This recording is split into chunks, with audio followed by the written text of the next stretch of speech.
what is ARC?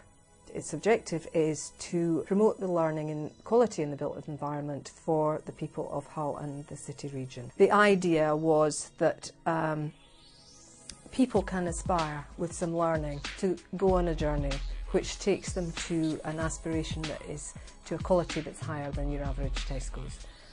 And I think that Hull, while it's got a great history of good buildings, you know, we've got them all over in the Old Town, the Guildhall, the City Hall, but there's not so much in terms of modern spaces and places that you could say were of the highest quality design. Somebody said, why don't we have a building which is a movable building?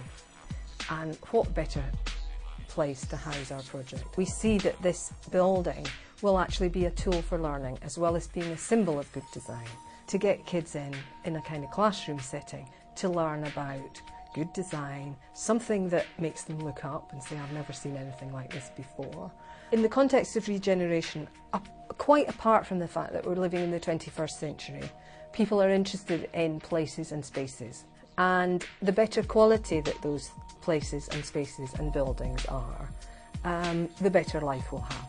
Colleagues of mine principally from the School of Architecture, which was in Hull at the time, came up with a shortlist, both of regional, local architects. So we shortlisted 6 and they came for interview. And I think what was different with our interview was that we asked them not to come with a design, but to come with an approach. So Neil McLaughlin, who had already won a prize for the bandstand at Bexhill-on-Sea, illustrated how that was procured and developed, and it was he went with an idea that a kid in school had. So we were very impressed with that kind of approach, and it really bore fruit here, because the first thing he said was, Susie, I want to meet people who know what it's like to live in Hull. So we met with all sorts of people, and what Neil said to them was, don't tell me what this building will look like. It'll look like nothing you've ever seen in your life, but if you tell me your stories of Hull, I'll build you a building that can only be for Hull, and you'll see your stories. And that's in fact what he did. For example, Hull being the centre of the caravan industry nationally, so the idea for the caravans on which this, the roof leans, that was the caravans. They also told him about Reckitt's Blue, which is the pigment that your mother used to put in the washing, and which is now manufactured by Holiday Pigments, which is a local firm. So they have actually donated the pigment for the paint. And I think it's appropriate because it's a movable building. The roof is leaning on a series of caravans. So we wanted to kind of demonstrate the fact that it wasn't a permanent fixture and it would move from time to time. So we've got the caravan structures, which aren't really caravans. They are actually made of wood and covered in resin.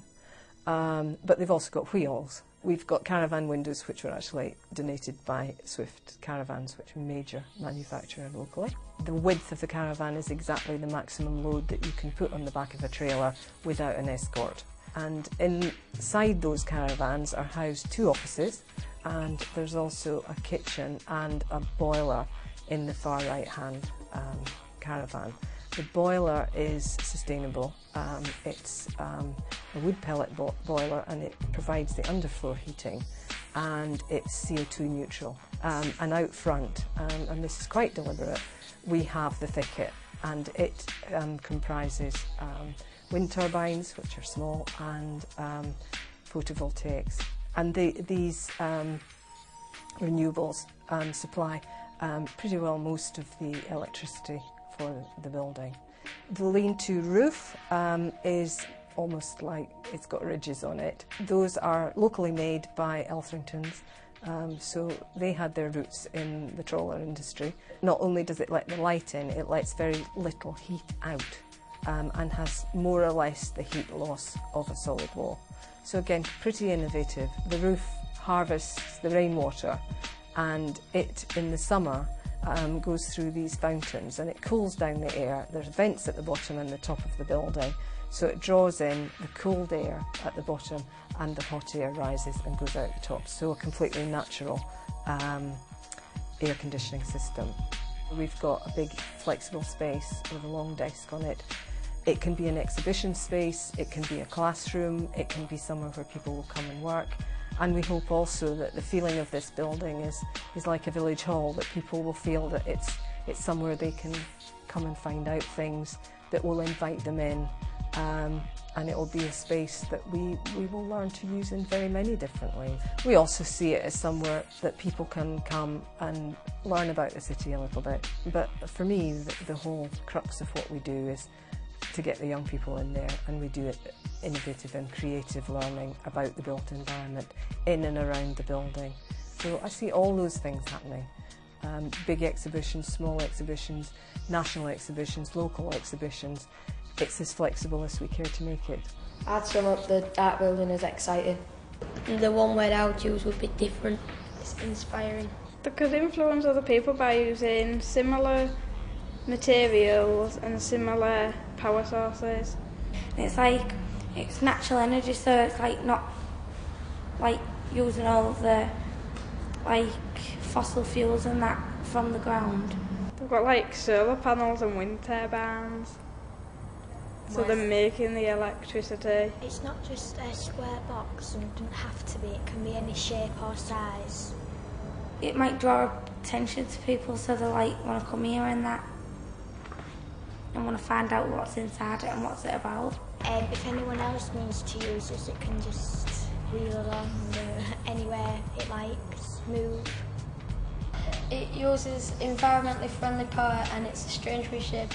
Also, it uses an infinite natural power source. The three letters are important, ARC, and you know, it's not somewhere that animals go in 2 by 2. It stands for architecture, regeneration and community, and that's what we're about. And you can't have one without the other in our view. It has to be all three is indivisible. And this kind of embodies all those things. The building, the programme, the learning, the vision. It's about architecture, regeneration and communities, and I don't think I can say much more than that, really.